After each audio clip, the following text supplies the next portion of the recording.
Hello, good morning, and welcome in once again to the Waiver Wire podcast here on a Monday the 28th of October, which means Halloween is just a few days away. The Waiver Wire this week, not that scary, actually kind of exciting, so that's sweet. Week 8 was wild. There was a lot of craziness, both in fantasy and in the real NFL. And we still have one game left. It is perhaps not the most fantasy exciting game. Giants Steelers tonight on Monday Night Football. There is some relevance in there for the waiver wire goodness. We'll get to that in a second. Just a reminder, if you are not subscribed to 4for4 Fantasy, it means you cannot read my waiver wire column, which is 3,000 to 4,000 words of absolute gold on a weekly basis. No no bias. That is full of every ad you could possibly want at every position. You absolutely want to get access to that. So if you are not subscribed, go to 4for4.com/plans and use promo code YouTube and you get 25% off of the plan. And you get a subscription to not only that content, but tons of other great content. So it's all good. All right, let's get into the top 5 ads. The rest of the ads you can find in that column, but the top 5 we will go through. Technically, actually, there's a little more than 5 today. Ooh, exciting for everybody here. Of week 9. Number 1 of the entire season, if you go by my fab bid recommendation numbers, is Cedric Tillman. Also worth noting, if you've held on to enough fab to make these kinds of bids, this is even relatively more than we would have spent early on in the year on other players because there's less of the season left. However, here's the deal with Cedric Tillman. I'm recommending up to 35 to 40% of your fab bid, which for a lot of us or a lot of you is likely to be the majority, if not all, of what you have left. I'm okay with that. Cedric Tillman has been an absolute revelation for the Browns in the post-Amari Cooper era. Since trading Cooper, he has, in 2 games, 21 targets, 15 catches, 180 yards, and 2 touchdowns, both of which he scored on Sunday with Jameis Winston in at quarterback. And holy mackerel, does the difference between Jameis Winston and Deshaun Watson blow the mind and raise so many questions about what the Browns have been doing all year. I don't know why they didn't commit to or switch to Jameis Winston at some point. They could probably have a winning record if they had. I don't know if they can pull it back together now. It might be too late in the season. That being said, Jameis Winston led them to a win. He led them to a ton of fantasy production. He has always done that in his career, even when he's been thrown 30 interceptions and not been a good NFL cornerback and lost a ton of games. He's always provided production to his fantasy pass catchers. And Cedric Tillman is up there with David Njoku and possibly one other guy who you can find in the column in terms of target share, market upside, number 1 ability and opportunity for this team. On top of that, he's quite talented. He's a 74th overall pick in 2023. He didn't really do anything as a rookie, but he's a prototypical outside wide receiver, 6'3", 215 pounds. He drew draft comps to guys like Michael Pittman Jr., T. Higgins. He's got that contested catch ability. Kind of not really the same player, more like those two guys I just mentioned, but kind of in a similar bucket to Mike Evans, who obviously Jameis Winston has had an incredible connection with before. So if Tillman is the Mike Evans of this new Browns Jameis Winston era, that's going to be someone you want on your roster. He's legitimate 10 target upside on a weekly basis with better touchdown upside than anyone you're going to find in the waiver wire almost all year. I don't know if he'll be hitting 150, 200 yards ever, but that's a pretty high bar to ask from for a waiver wire guy.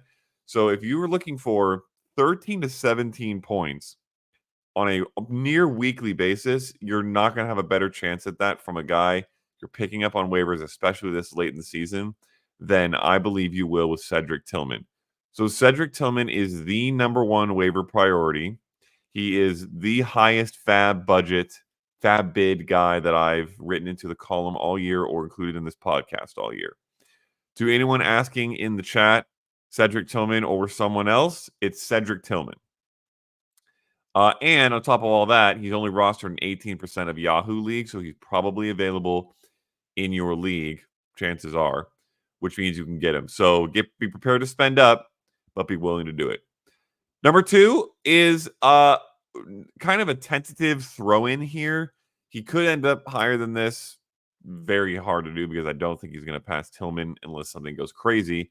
He could end up much lower than this. It is Tyrone Tracy Jr., running back for the Giants. Obviously played the vast majority of the early part of the season behind Devin Singletary. Then Devin Singletary got banged up. Tyrone Tracy got an opportunity. He was amazing with it. And then Singletary has returned, and Tracy has not given the job back. Last week, they heavily split snaps. Tracy actually played more than Singletary did. They're playing tonight on Monday Night Football. That's why this is like a tentative number 2. If Tracy comes out and plays 60 to 65% of the snaps, gets 10 to 15 or 15 to 20 touches, and Singletary gets 5 to 10 or less, half of what Tracy gets, and it looks like Tracy is locking down the job here, he becomes a very high priority ad. I have him at 6 to 7% fab bid. That could go up if he truly locks down the starting role. And then if Singletary's back to his previous workload and Tracy's back to his, then Tracy drops from this priority to more of the handcuff tier, which I have included a whole handcuff tier in the waiver wire column now, and we'll be doing so moving forward. And becomes very low priority, drops below most of the guys in this podcast and in the column and in the top 10 list. That being said, I lean towards Tracy keeping the majority of work. So with that in mind, I am excited about Tracy. Check back in on Tuesday morning. I will be updating the column after Monday Night Football. You can also hit me up on Twitter if you're curious about what my thoughts are on Tracy post Monday Night Football. And there's also a Discord AMA on Tuesdays that you can pop into if you're a 4for4 subscriber and in the Discord. And I'll be answering all kinds of questions there, some of which might relate to Tyrone Tracy, depending on how this game goes. So keep tabs on this game. Keep tabs on the snaps. You can find people tweeting them out on the X all the time. Tweeting them out on X is kind of like what's the thing that you said when you say and it can't be both at once? I have completely forgotten the word. You all know what I mean. It can't be both those things at once. It's either posting on X or tweeting on Twitter. I gotta commit. That's on me. Okay, let's move to number 3. Number 3 is Jacoby Myers of the Las Vegas Raiders. We had Jacoby Myers in the waiver column, and I believe in the podcast quite a few times earlier on in the season, especially a couple weeks ago when the Davante Adams trade rumors were heating up. Then Davante Adams got traded, but Jacoby Myers was hurt, which made him much harder to add, and we didn't really get to see any flashes of what Myers could be with Adams out. We got to see it on Sunday for the first time, and it didn't really disappoint. He had 6 catches on 7 targets, 52 yards, and a touchdown. He has now seen 7 or more targets in 4 straight games, a couple of which included Adams still being here on this roster. And I feel dichotomy is the word I was looking for. Brian in the chat. Thank you. Everybody's moved on except for us, Brian. And now no one knows what I'm saying. Jacoby Myers is going to be, I believe, a PPR stud. This past week, he was coming off an ankle injury, and he was facing the Chiefs defense, who are one of the toughest in the league, especially against wide receivers. And he still put up a decent fantasy day. He has much better matchups down the stretch. I think he will be a high floor wide receiver 3 on a weekly basis. Believe in Jacoby Myers. He's not, massive upside. He doesn't have the Cedric Tillman upside where he could be a high-end wide receiver 2 necessarily. But if you want a weekly flex, If you're in a PPR league and you want a high-end wide receiver 3, maybe low-end wide receiver 2 pretty often, Jacoby Myers is going to be your guy there. So pick him up, roll him into your roster in a lot of leagues, especially in flex spots. Bye weeks are going to start to hit, and Jacoby Myers is the perfect guy to survive those. All right. Waiver priority number 4, another Raider, the teammate of Jacoby Myers. How are we doing this on an offense this bad? Well, I'll tell you how we're doing it. Because essentially, Las Vegas rolls through 3 guys. It is Brock Bowers and Jacoby Myers in the passing game, and it is Alexander Mattison in the running game, and also involved in the passing game. It's not going to be pretty. It's not going to be exciting. He does not have RB1 upside, but Alexander Mattison is getting a ton of touches. He has 17 plus touches in 4 straight games. This past one included the return of Zamir White, and Alexander Mattison gave him absolutely nothing. I think White had like 2 offensive snaps or something like that. He is going to be a plug and play RB3 flex type guy rest of season, and that's not easy to find in the waiver wire. I know we want more exciting guys, league winners, but Alexander Mattison can be a league winner in a different way, because as we go through these bye weeks and you would be dropping down to some kind of streaming running back or terrible backups, Alexander Mattison is going to give you 17 touches, and he is available in 40% of leagues. Worth noting, technically, he's right at the rostership cutoff for the column and for this podcast, but he's right at it. I'm going to pretend like it's 59.7% that gets rounded to 60, which means he's technically legal. So Adam, worth noting, by the way, this past week against the Chiefs, and this is the main reason that I included him both in the column and in the podcast, because I think it's likely that his rostership goes down this week from 60% after he faced the Chiefs and had a bad game. But he faced the Chiefs, which means that bad game was expected. Entering this week, in which Alexander Mattison scored 6.9 fantasy points, the RB1s to face the Chiefs had averaged 8.9 fantasy points per game. And that's a group that included Derrick Henry, who only scored 10, and Bijan Robinson, who only scored 12. So the 6.9 was fully expected. It's the worst matchup in the league for running backs. He has much better ones coming forward. He has great ones in week 16 and 17. So he could be a great playoff play. Could actually end up being a league winner despite my poo-pooing of his upside. I think he's going to be somewhere between you play him in your flex spot during bye weeks. You play him as your RB2 if you're very shallow with the position, which many of us probably are.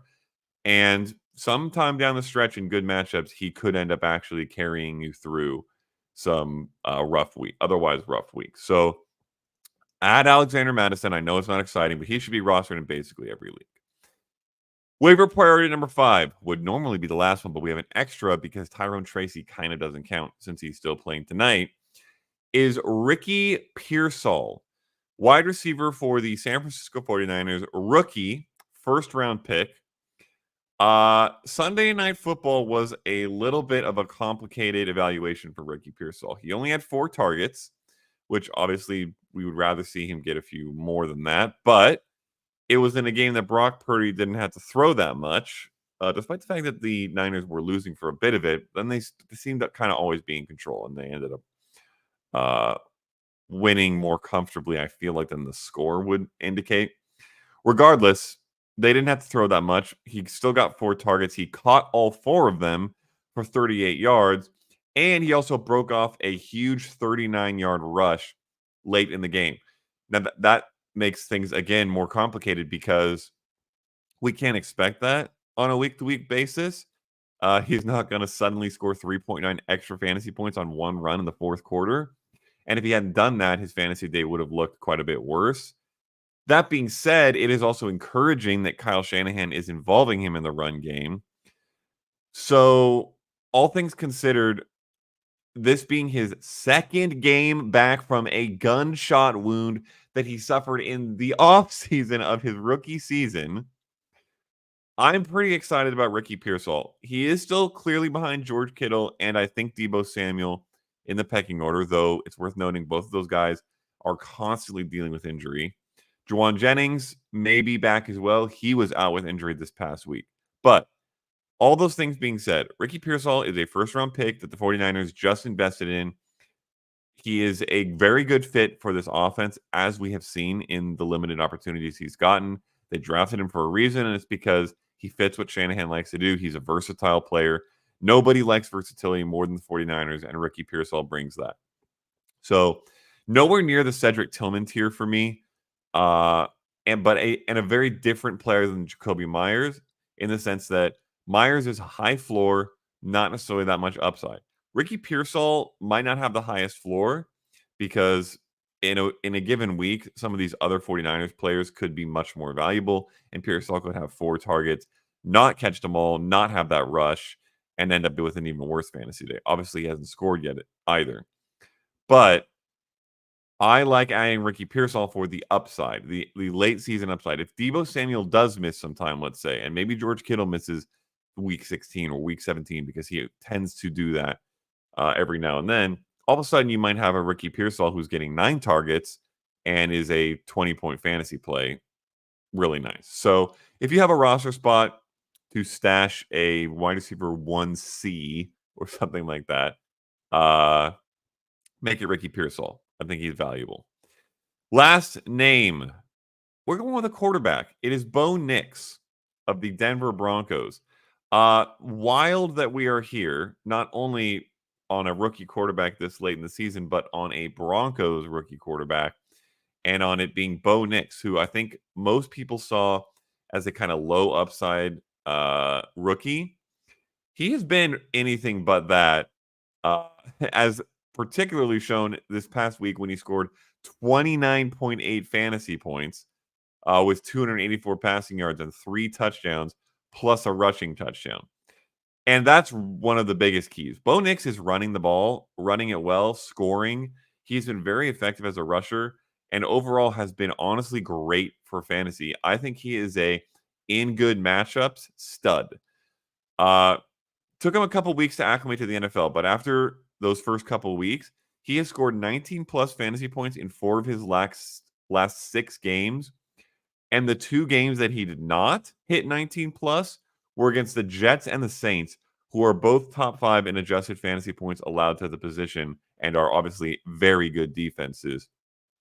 In those 4 stud games, Nix has averaged 230 passing yards, 30 rushing yards, has thrown 7 touchdowns through the air, and rushed in 3 touchdowns on the ground.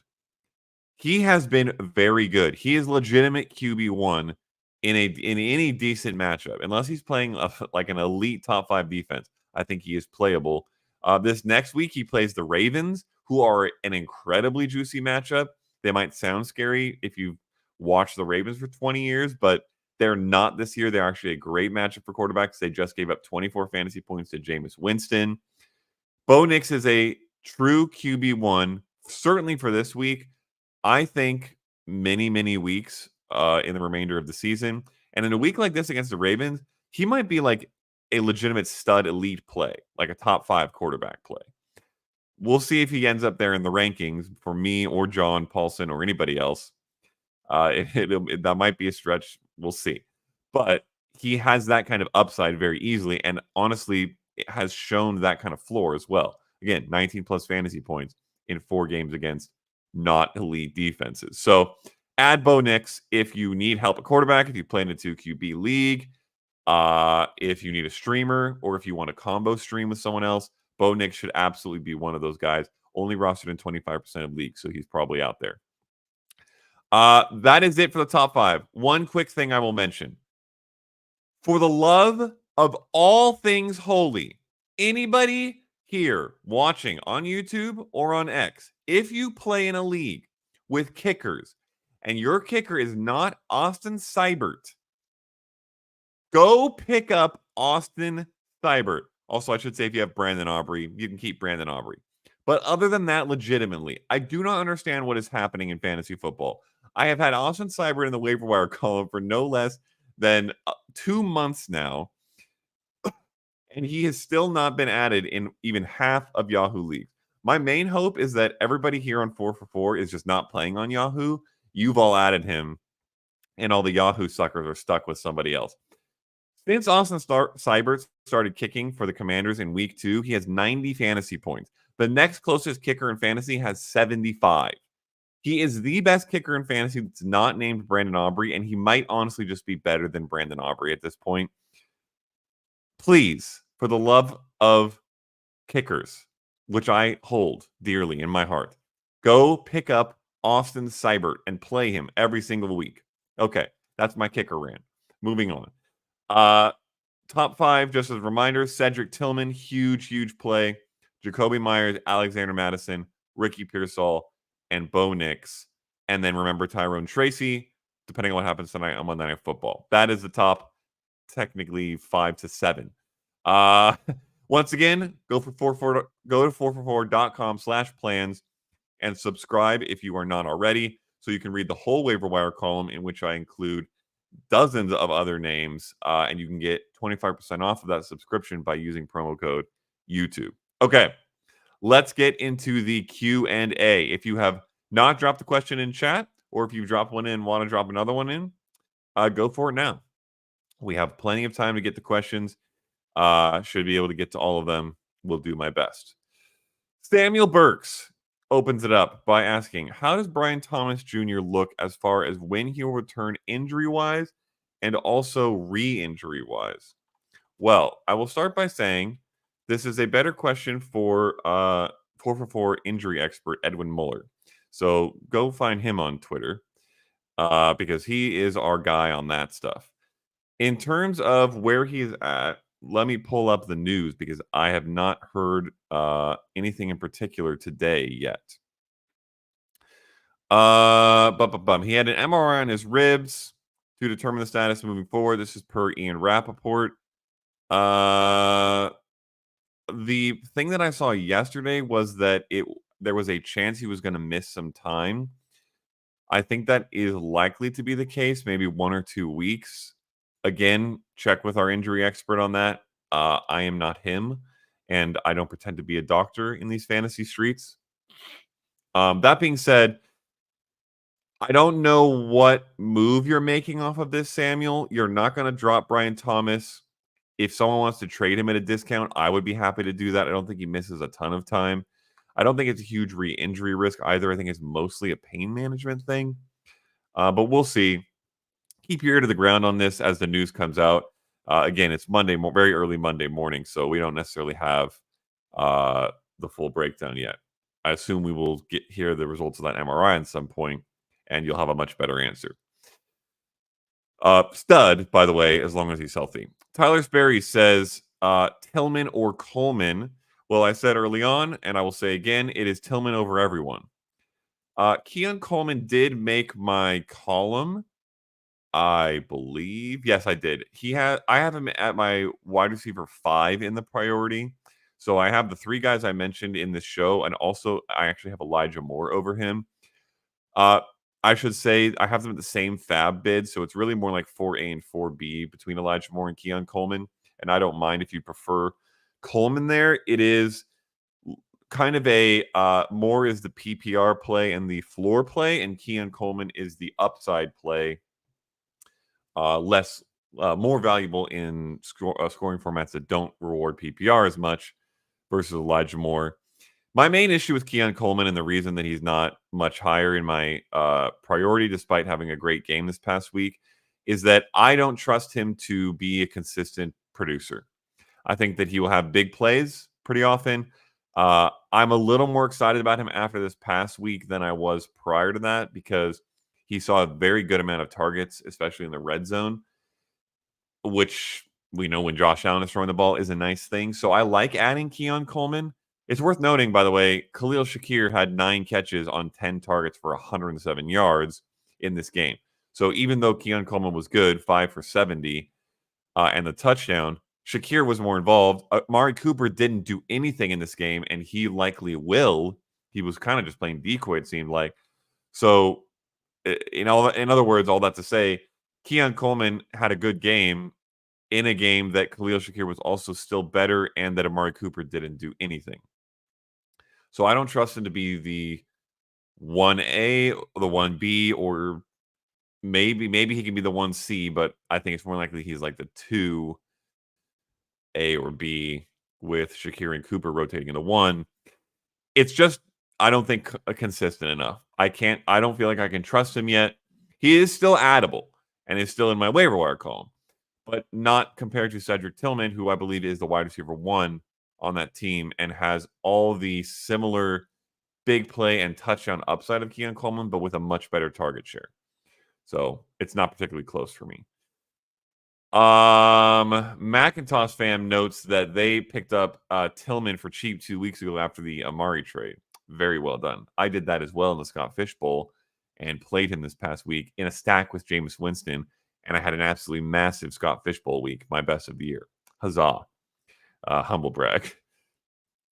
Samuel Burks asks, is Coleman R. Tillman 1 a solid replacement for Hopkins or Waddle the rest of the season in PPR league? Okay, I'm going to take a second to decipher what that meant. Bonus points, 50-plus yard TD and 100-plus yard game. This may have been typed on a phone while driving. We're going to give Samuel Burks the benefit of the doubt here.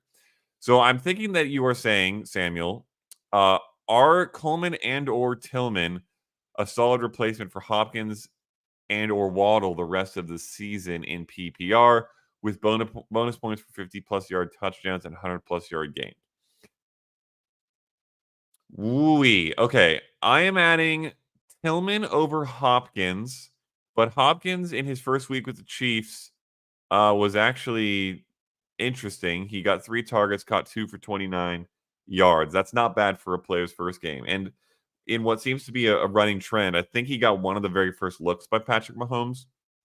Seems like something that all these teams that have traded for former stud, potential Hall of Famer, veteran wide receivers have been doing.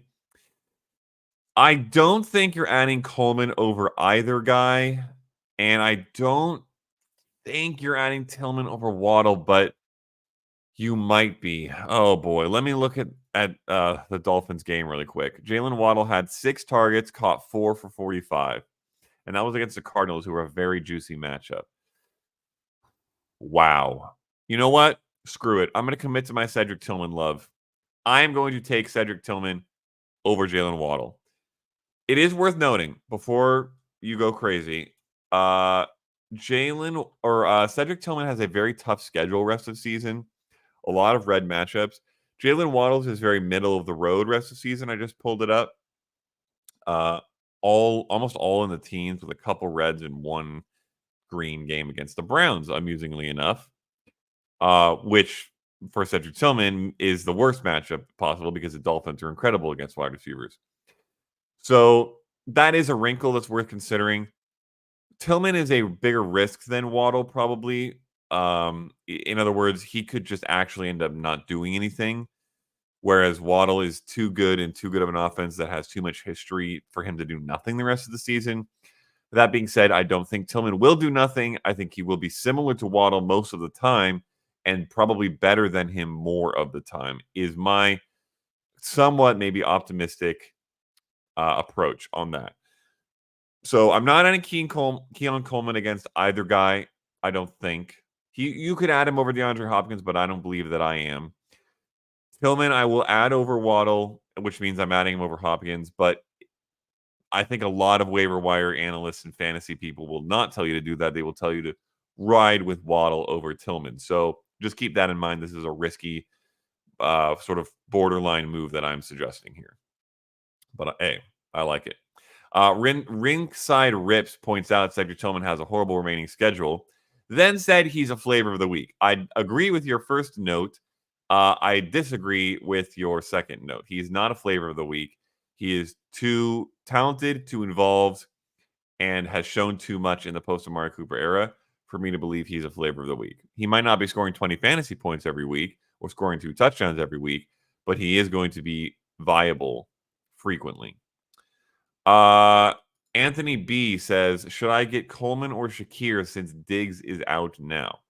I don't know what the prognosis on Stephon Diggs and how long he'll be out is yet. But So I don't know if I'd be dropping him, in other words, unless he's out for the season and I missed that.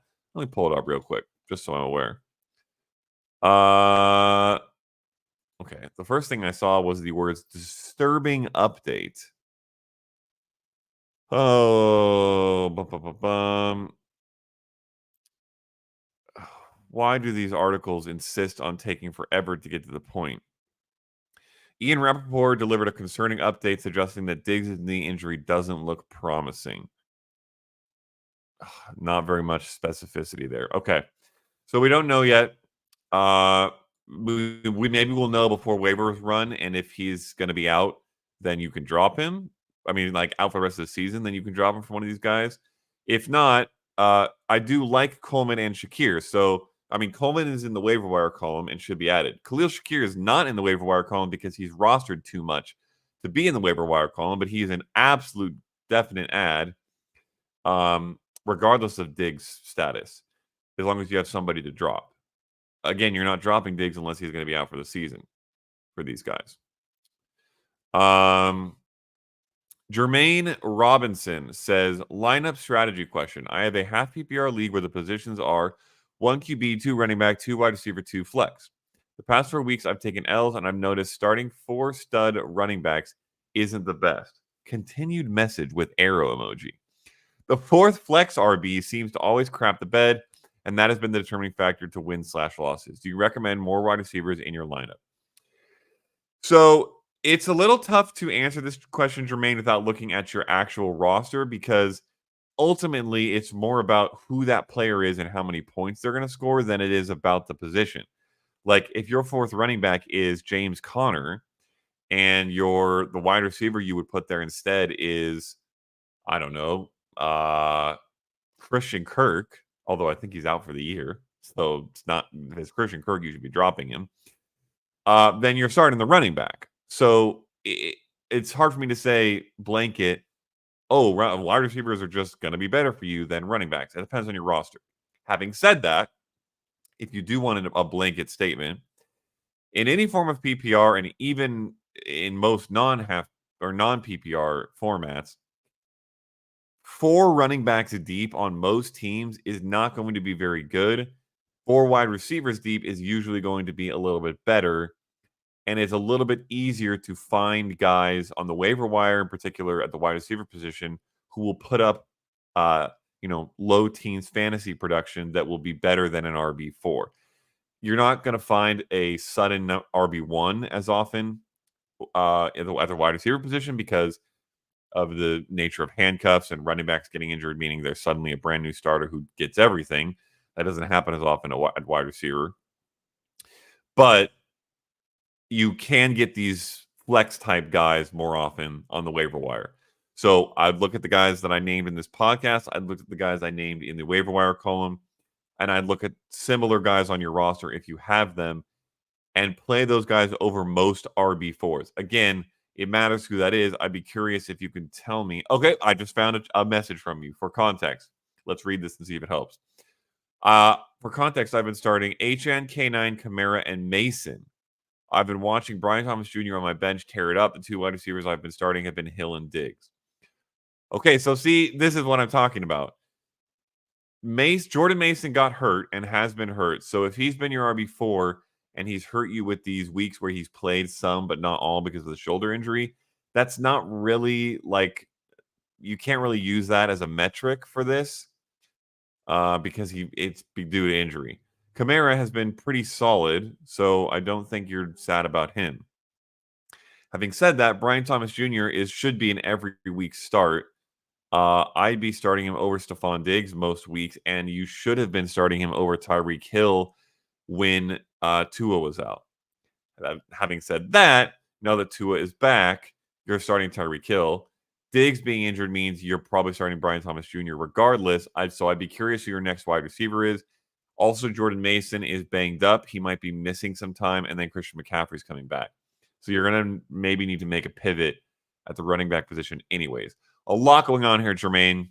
Hopefully you can figure it out. There's a little too much complexity for me to give you a super clear answer. Hit me up in my Twitter DMs with screenshots of your roster if you want, and after we get to Stephon Diggs news. Michael Quenzel asks, "Hi Matt, two questions actually. One, do you think the Panthers will keep Bryce Young as a starter moving forward? Two, is Young or Dalton over Anthony Richardson in the Scott Fishbowl at the superflex position?" Holy mackerel, Michael. Okay. So first of all, let's just pull up the game log for Bryce Young this past week. 24 of 37 for 224 yards, 2 touchdowns, and 2 interceptions. Honestly, for Bryce Young, that's not bad. And it was against the Broncos defense, which is one of the best in the league. So it could have been worse. I don't think they stick with him. I think he would have had to put out an incredibly clean game for them to stick with him once Andy Dalton is fully recovered from the car accident that he was a part of.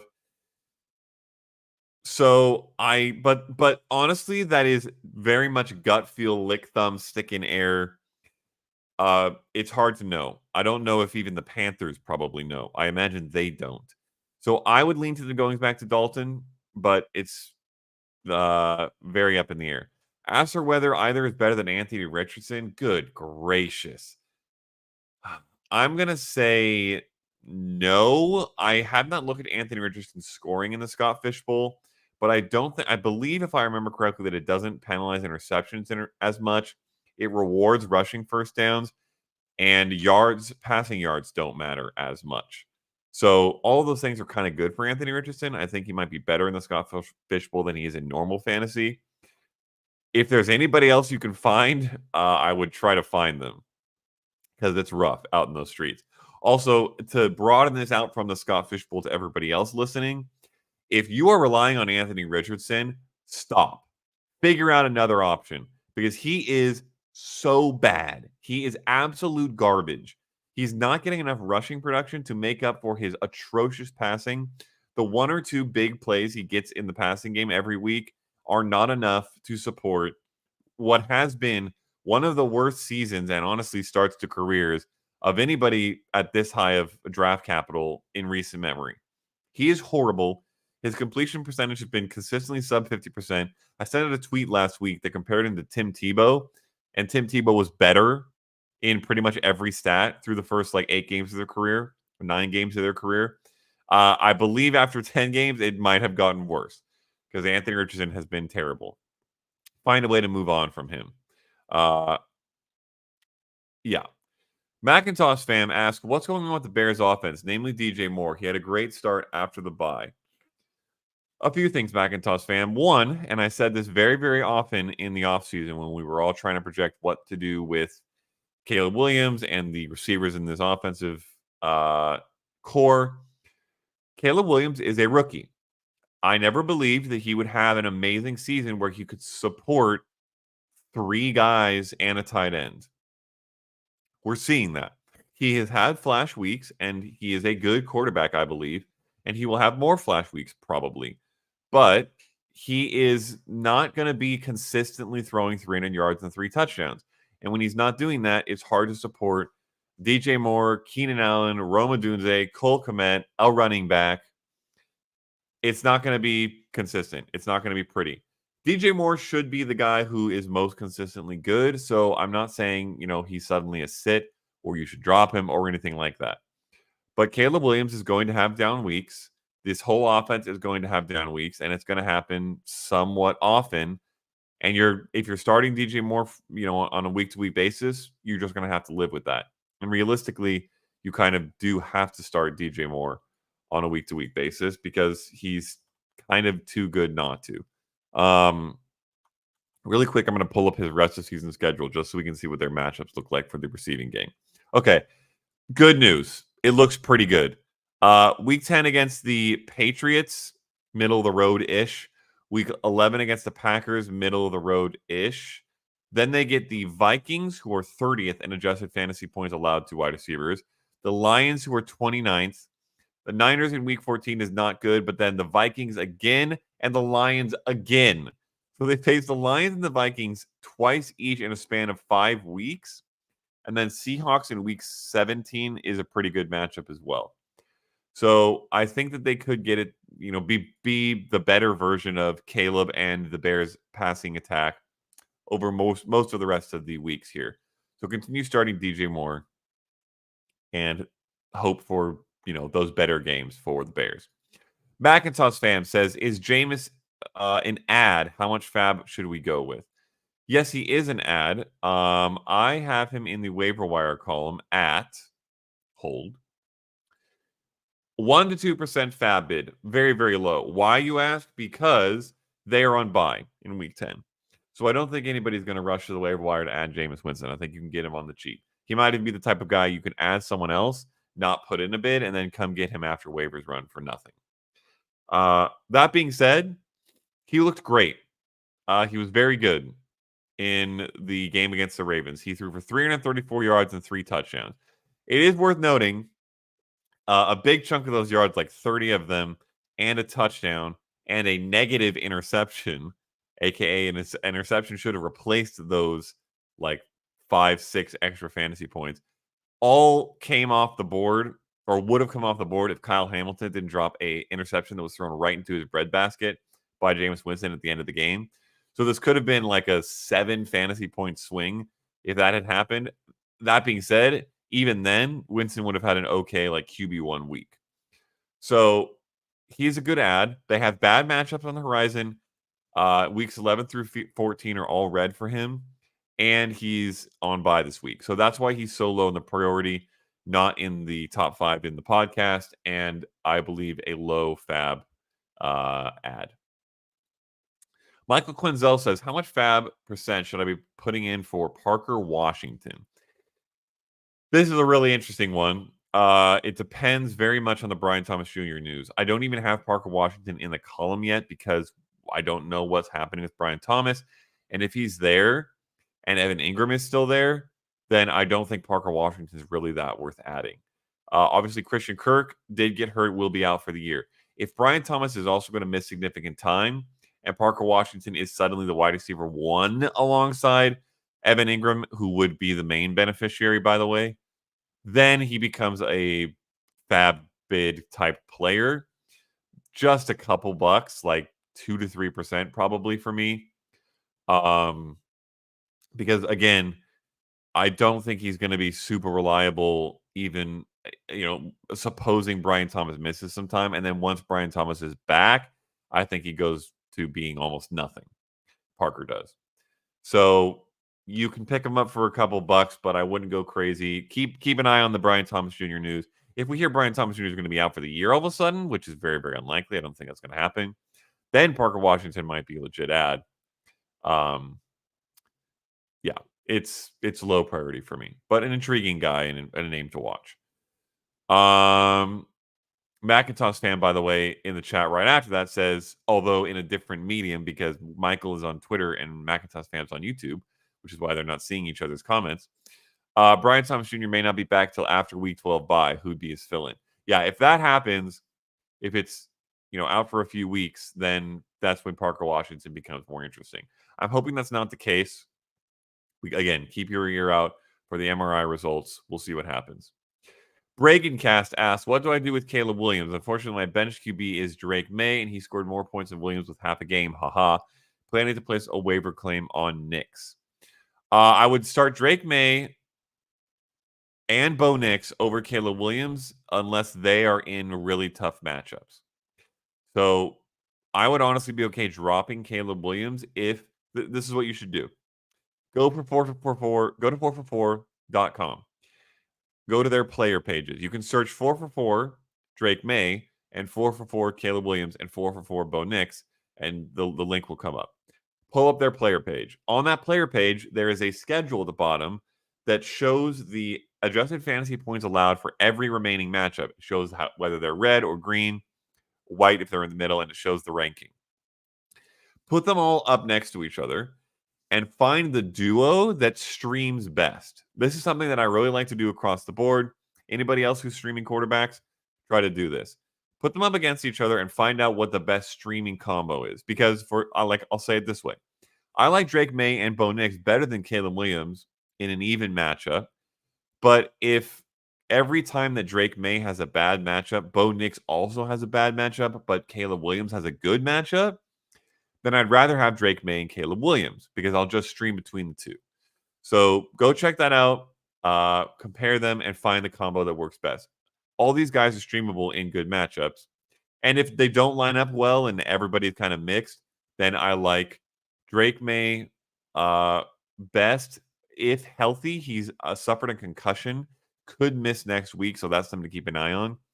Bo Nix best after that, and Caleb Williams third of these three, just assuming like generic matchups. Okay. Macintosh fam, Gabe Davis a stash in Brian Thomas Jr.'s absence. I mean, in a deep league, yes, but I trust Gabe Davis as far as I can throw him, which is not very far. He probably weighs like 210 pounds, and I'm not that strong. I don't work out, guys. I'm a fantasy analyst. Tifu Xiang says, I need a kicker. Boswell's on bye. Who should I pick up? Tifu, please go check your waiver wire for Austin Seibert. If Austin Seibert is there, pick him up.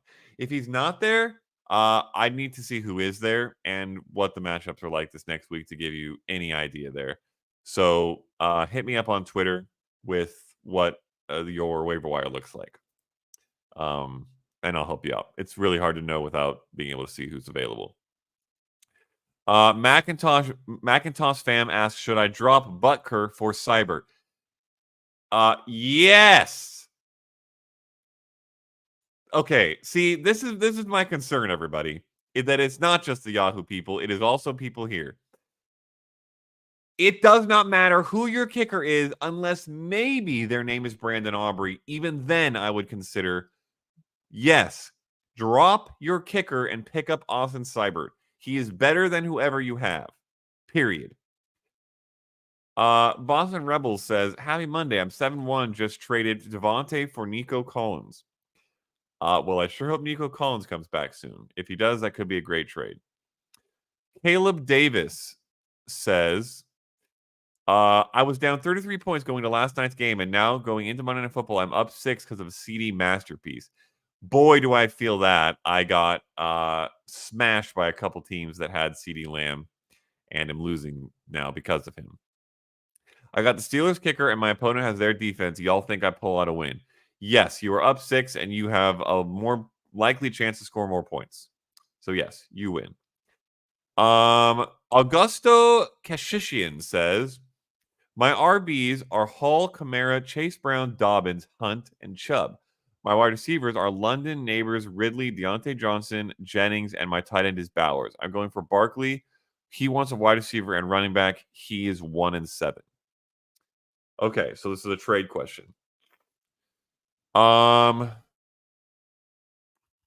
Interesting. I don't really know why you're going for Barkley, to be honest.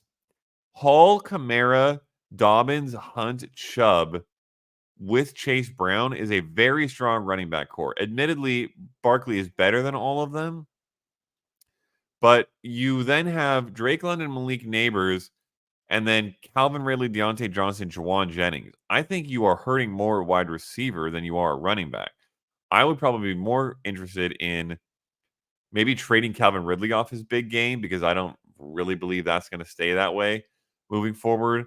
And then also trading like Kareem Hunt or Chase Brown to get a stud wide receiver. You can try to get Barkley for, I don't know, Hunt and Ridley, but I don't think he'll do that. Dobbins and Ridley, maybe. If we get news that Bryce Young is going to start the rest of the season, I'd be trying to trade away Deontay Johnson, but I don't know if they'll do that. So, yeah, try to trade him a combo of those lower end guys. But my take is I'd be more interested in going for an elite wide receiver or depth at wide receiver. Trading, Chase Brown for a wide receiver 2 or low end wide receiver 2, high end wide receiver 3, something like that. Big question, deep question. Thank you though, Augusto. Macintosh fam says, lol, who here didn't draft Anthony Richardson anywhere? Raises his hand. I also raised my hand. I did not draft Anthony Richardson anywhere. Caleb Davis says, try a package of Hunt and Deontay for him. That's the Saquon Barkley question. Yeah, I don't think that's getting him, but that's the kind of thing I would try to do. Tifu Shang says, is Marvin Harrison Jr. a start next week against Chicago? It depends on who your other options are, Tifu. I don't think you're the real Tifu, by the way, but if you are, welcome to the stream. You are starting him in most leagues that you have him. If you happen to have a very deep wide receiver core and aren't starting that many wide receivers, maybe there's a chance you're sitting him. But yeah, you're starting him. This was an incredibly difficult matchup against the Dolphins this past week, and he had a really good game, and so did Kyler Murray. So I'm not really like benching my studs against good matchups, essentially. Or at least I'm not unless there's another great option. Caleb Davis says, my league has Stafford, Nix, and Winston on the waiver wire, and I'm just thinking which one I want to replace for Love this week. Well, let me go to my waiver wire column, Caleb. Nix, Stafford, Winston are all in my top 5 in that order. So that's the way I would be adding them. And that is somewhat based off of buys and upcoming matchups as well. Because, for example, Winston has a bye this week and then a bunch of bad matchups. So especially if you got a guy like Jordan Love, who you might need to stream someone in for due to injury, it can't be Winston. So it's Nix, then Stafford for me. Pedro Delgado says, should I trade Devontae Smith for Brian Thomas Jr.? Not right now, Pedro. If the Brian Thomas Jr. injury turns out to be really, really minor, it's something you could consider. But even then, I think they're pretty similar tiers. Devontae Smith is great, and Brian Thomas Jr. is presently injured. So that's probably not something I would do. Very, very unlikely that I would do that. Tifu Shang also asks, can I drop Jordan Love? I have Kyler. If we get news that Jordan Love's going to be out many weeks, which I don't think is the case, I'm hoping it's not the case, then you could do that. You're going to be okay starting Kyler pretty much every week. But if Jordan Love's going to be out 1 week or no weeks and then is going to be back and you can stream between the two, the better matchup each week, that's going to probably be better for your fantasy team, pending who else you could be adding for this move. If you're picking up Cedric Tillman and you would be starting him every week, Cedric Tillman that is, then I'd rather make this move because I'd rather have Kyler and Cedric Tillman than stream between Jordan Love and Kyler and have whatever your bad wide receiver is that Tillman would be starting over. Michael Quinzel says, in a half-point PPR, I have Malik Neighbors and George Pickens, and I'm down 33.4 points. What is my chance of winning, do you think? Half-point PPR, I'm going to put it at 42% chance that you win. If it was a full-point PPR, you'd be over 50%. But I'd be curious what your app's projection has. But I would bet Malik Neighbors and George Pickens are projected for just under 33.4 points, like 29.9. So that's why I give you a 40, what did I say? 42% chance? 42% chance. Anthony B says, I have Cade Otton and Hunter Henry. Who should I pick up for Henry? Literally anyone, Anthony B, at any position that's the best possible add. Don't worry about getting a backup tight end. Cade Otton is a stud. Cade Otton is a rest of season, every week, must start tight end 1. So you do not need a backup tight end anymore, except for their bye week, which, let me gander real quick. Their bye week is week 11. Okay, so you do need someone 2 weeks from now, but you can make that a stream. So pick up a tight end who has a good matchup in week 11. That's what I'll say to you. And other than that, I would not worry about carrying a backup tight end. Cade Otton is a stud. Augusto Kashishian also asks, would you do Kamara and Deontay for Barkley? Okay, this is back to that big trade question. If Bryce Young is going to be a quarterback in the Panthers, I would say yes. But otherwise, did you say if it was a PPR? You did not. Man. Yeah, you can. But if Dalton's back and you're in a PPR league, that makes this really tough because in that case, Deontay Johnson is like flexing for you every week, I believe. And I don't know whether you really get more points out of Barkley than Kamara and Deontay versus whatever other flex would play with Barkley. So it's tough. Tifu Shang says best DST for week 9. That's very hard to answer off the top of my head without seeing all the matchups. I will say the Washington Commanders are my number one priority. They get the Giants next week, so that's a very good one. The Rams get the Seahawks next week. That's a decent one, and they have a couple more good matchups after that. The Falcons get the Cowboys next week. That has been a surprisingly decent matchup most of the year. And then just looking at the general schedule, the Texans against the Jets is doable, although the Aaron Rodgers doesn't throw that many picks usually. He just hasn't been very good this year. The Panthers against the Saints could be a crazy, crazy stream, but I think you can probably find better options. That's obviously assuming Derek Carr isn't back. The Saints against the Panthers also would be a good stream, pretty much regardless of who is in at quarterback for the Panthers, especially if it's Bryce Young. You can play the Bengals against the Raiders. I don't know what the rostership percentage is on all these guys, so that's worth considering or checking. Look at my waiver column, look at the projections for week 9, Tifu, and go from there. It's, again, hard to know without seeing all the people or all the teams on waivers. Boston Rebels says, is K9 fantasy playoffs concerning? That is Kenneth Walker. Let me pull up his schedule. He gets the Packers in week 18, the Vikings in week 15 is the Packers. The Vikings in week 16, the Bears in week 17. No.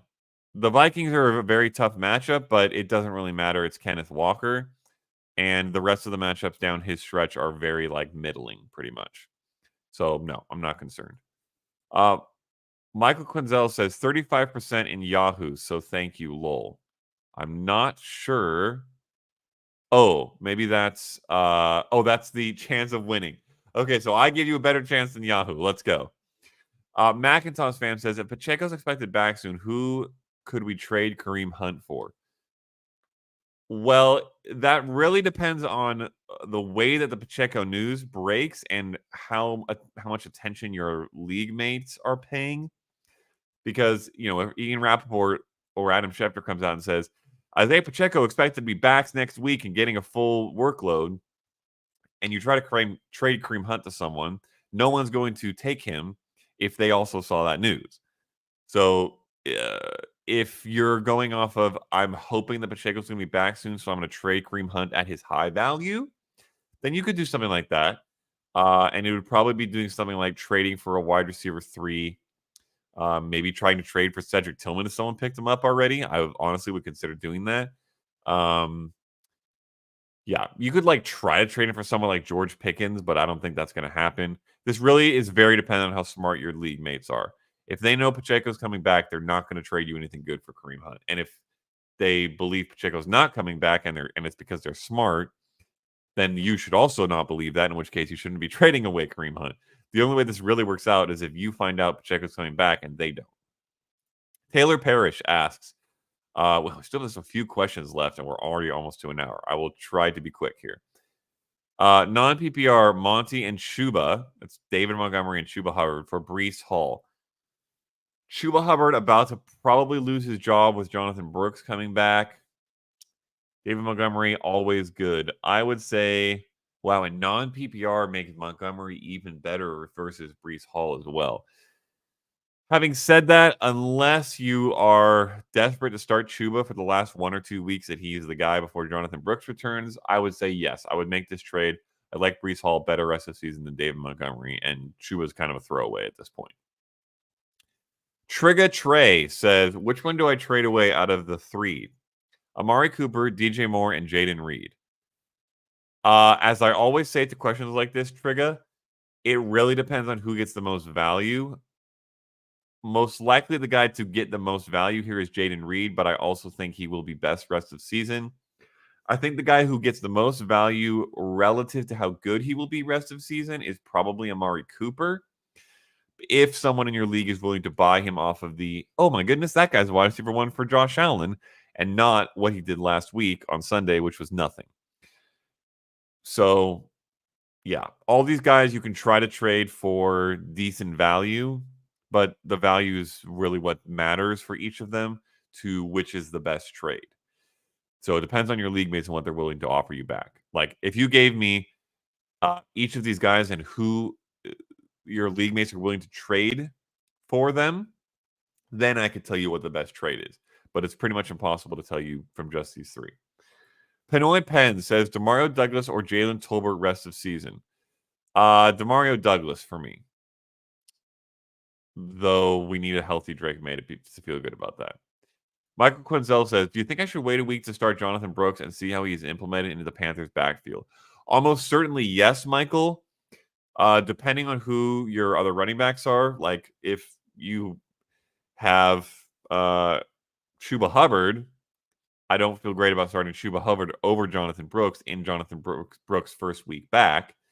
But if you have a decent starter, I would prefer not to start Jonathan Brooks until we see the Panthers give him a decent workload, essentially, or until the news comes out of camp or practice that he's going to be the one. Anthony B says, who would be a good tight end to replace Hunter Henry? Anthony B, are you the guy who said something about dropping Hunter Henry? Yes, you are. You don't need a backup. You need a flex play for week 11 when Cade Otton is on bye. That's it. So just look at week 11 and find a guy who has a good matchup that's on your waiver wire. Look at the guys on your waiver wire. Look at their week 11 matchup. Look for green numbers. Basically, that's what I can tell you. I don't know who's on your waiver wire, but that's what you need to do. Because every other week of the season, you're starting Cade Otton. That's it. Tifu Shang says, what are your thoughts on Sam Laporta? I started Hunter Henry over him because I panicked, but he's starting to get targets. Yeah, I'm starting Sam Laporta every week. It's an unfortunate reality. Unless you can find a guy like Cade Otton or Tucker Kraft on the waiver wire, you're starting Sam Laporta basically every week, and you're hoping that this continues. And if 3 or 4 weeks in a row go by after this that he does nothing, then we start to panic again. But he's Sam Laporta. I'm not streaming a guy like Hunter Henry over him. Again, Cade Otton or Tucker Kraft, if they're available, yes, but otherwise, no. Macintosh fam says, thanks, Matt. Don't forget to hit the like button. Facts. Hit that like button and subscribe. And last question from Trigger Trey, unless somebody gets one in the next 20 seconds. Do I trade Kincaid or Ferguson for Otton? Wow. Let me look at what Jake Ferguson did last night just for fun because I know what he's been most of the year. Jake Ferguson had 8 targets, 6 catches for 23 yards. Wow. Dalton Kincaid, I believe, scored a touchdown. What was his target count like? 7 targets, 4 catches, 31 yards, and a touchdown. Wow.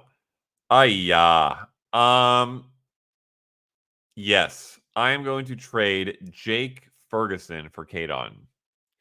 And I am going to play Cade Otton over Dalton Kincaid most weeks, unless the matchups are very backwards there. So there you go. Okay. I have to answer this last question. Al Pastor or Carnitas from Lee Ving?